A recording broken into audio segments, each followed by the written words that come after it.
Oh, you betcha, yeah. Yeah. One of the most impressive things about the Coens is their ability to write memorable characters. They can insert a character into any one of their movies, for only a few seconds even, and you still remember that character years later. Hell, Buster Scruggs is just one long collection of memorable characters. First time. Their first 5 films are mostly genre films, and most of them are great, but the movie where they seem to really perfect their signature balance of ensemble characters was their 1996 breakout hit, Fargo. Oh, is Fargo? Yeah, real good. For Fargo, the Coens kept it simple. It's just real people dealing with the consequences of their actions. It feels real not just because the characters are so well developed, but because the Coens just flat out say they're real. This tricked a lot of people into thinking that this was a true story, because why wouldn't it? And in the early 2000s, someone actually froze to death trying to find the money that Steve Buscemi's character hid in the snow. Except, wait, no, that was actually just an unrelated suicide and had nothing to do with Fargo. There's a link to the real story below if you want to get bummed out about that. The Coens loosely based the story of Fargo around a strung-together series of crimes that had nothing to do with each other and all took place at least 10 years apart. They were interested in the absurdity of the crimes and how underreported they were, so they tied them all together as a sort of loose framework for their story, but all the details and the characters in the movie are made up. Fargo has the Coens' usual sprinkling of world-building extras, but the movie doesn't really have a protagonist. There are all these sort of satellites that keep sort of spinning through the movie, and it really is sort of an ensemble cast. For the first 30 minutes of the movie, the character we spend the most time with is Jerry, so you get the impression that he's the one you're supposed to root for, but... You know, I guess I'm the antagonist in this. I guess I'm the bad guy. Then we get introduced to Marge, and her goal in the movie is to arrest the people responsible for these murders, which makes her seem worthy of the title of protagonist, but her character doesn't have an arc, and at the end of the movie she still doesn't know what's going on. I just don't understand it.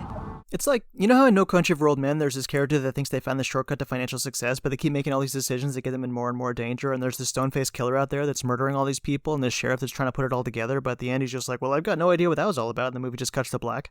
Whew. It's kind of like that.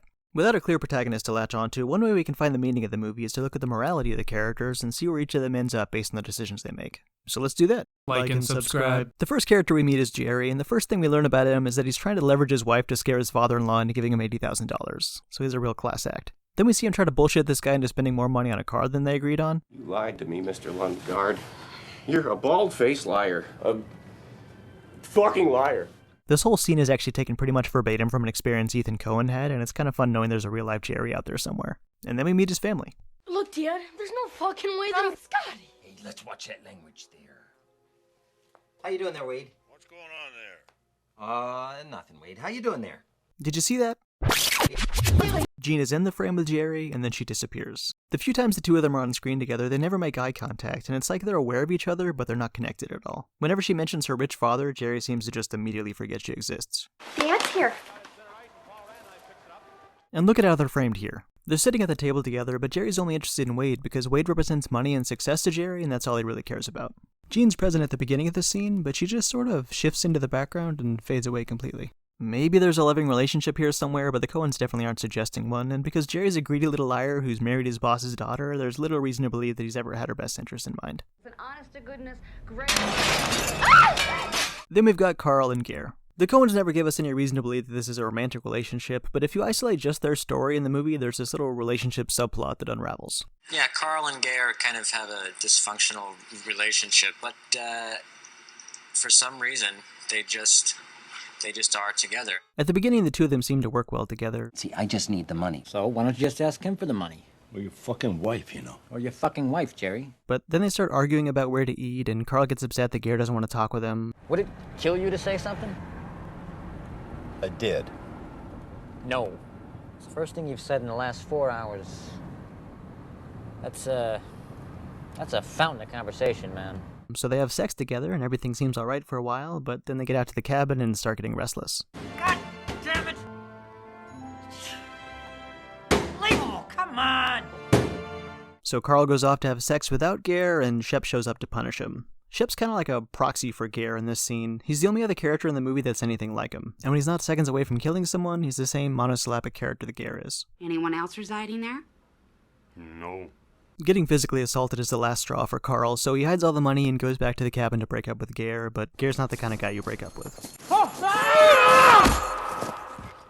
It's specifically this line that pushes Gare over the edge. And if you see your friend Shep Proudfoot, tell him I'm gonna nail his fucking ass. I don't think this is necessarily a Freddy's Revenge situation, but there's a lot of gay subtext going on here. Carl and Gare have this sort of codependent relationship where Gare makes Carl feel big and strong, and Carl does all the work. It was actually Gare that was hired to do the kidnapping. I vouch for Grimsrud. Who's his buddy? Carl something. Never heard of him, don't vouch for him. But Carl's the only one who ever talks to Jerry. He does all the driving, he breaks down the door to kidnap Jean, and he's the one that goes to pick up the money. Yet for some reason their plan is to split it 50-50. Maybe Gare's some evil mastermind who's tricked Carl into doing everything for him, but we're left speculating because the Coens never tell us why the two of them are together. Gare only says about 15 words in the movie, so it's kinda hard to tell what's going on in his head, but he seems to just act without thinking, and that lack of impulse control is ultimately what gets him arrested. Come on!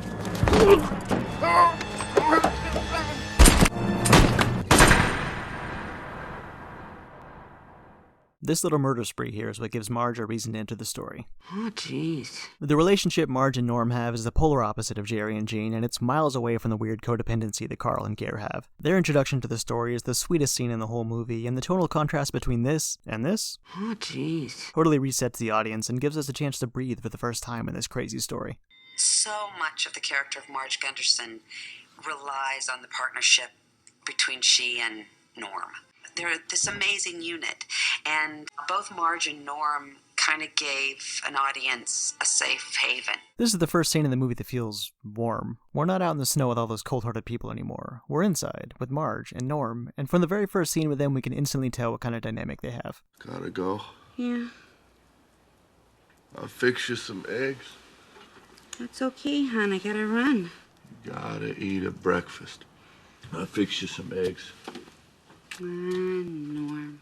You can't imagine Jerry and Jean having a conversation like this, or Carl and Gare for that matter. Remember the shot where Jean just fades away completely when she's no longer necessary to Jerry? Look how the Coens decided to frame Marge and Norm. They're telling us that Marge and Norm are never apart, and in this case she literally can't leave without him. Hun? Yeah? Prowler needs a jump. As soon as she's done investigating the crime scene, she goes right back to thinking about Norm. You think is Dave open yet? Dave? Oh, you don't think he's mixed up in the... Oh, no, I just want to get Norm some night crawlers. And then she gets back to the office, and he's there waiting for her. Hiya, hon. I brought you some lunch, Margie. What are those, night crawlers? Yeah? Oh, thanks, Tom. Towards the end of the movie, when it's looking like Jerry might get away with being a monster, the Coens double down on Marge's fidelity, and it's that faithfulness that ends up sealing Jerry's fate. My Kanakita? Yeah. Well, yeah. Of course I remember you. An old acquaintance from school asks her out to lunch, and as a polite courtesy she accepts, but she pretty quickly realizes that this isn't just a friendly lunch. You mind if I sit over here? I was married to Linda Cooksey. No, why don't you sit over there? I prefer that. Mike tries to share the frame with Marge, but he doesn't belong there. That space is for Norm, and she sends him back across the table. It's this little rejection that triggers Mike to start lying about his wife being dead. I've been so lonely. Marge believes him here because she's a good person, but when she finds out that this whole dead wife story is bullshit, she starts second-guessing her instincts and decides to go back to interview Jerry a second time. And the second time, he decides to run. For Pete's sake, he's fleeing the interview. He's fleeing the interview. Marge's husband Norm isn't connected to the kidnapping or any of the other characters, but he's got his own little mini-story about his paintings that we keep revisiting throughout the movie. In the shot that leads into his introduction, we get a good look at his paintings, and later we find out he's entered into a competition. How's the pain going? Pretty good. Found out the Hauptmanns are entering a painting this year. We've seen how important Norm is to Marge, and because of this little B-story, we get a chance to see in the very last scene how important she is to him. They announced it. They announced it. 3-cent stamp. That's terrific. It's just a 3-cent. He's sitting there feeling sorry for himself, but she loves him too much to ever let him feel unaccomplished. People don't much use the 3-cent. Oh, for peace, of course they do. Whenever they raise the postage, people need the little stamps. Yeah? When they're stuck with a bunch of the old ones. Yeah. I guess. It's terrific. I'm so proud of you, Norm. He's her anchor in this crazy, bleak world, and no matter how bad it gets out there, she'll be fine because she knows she always gets to come home to him.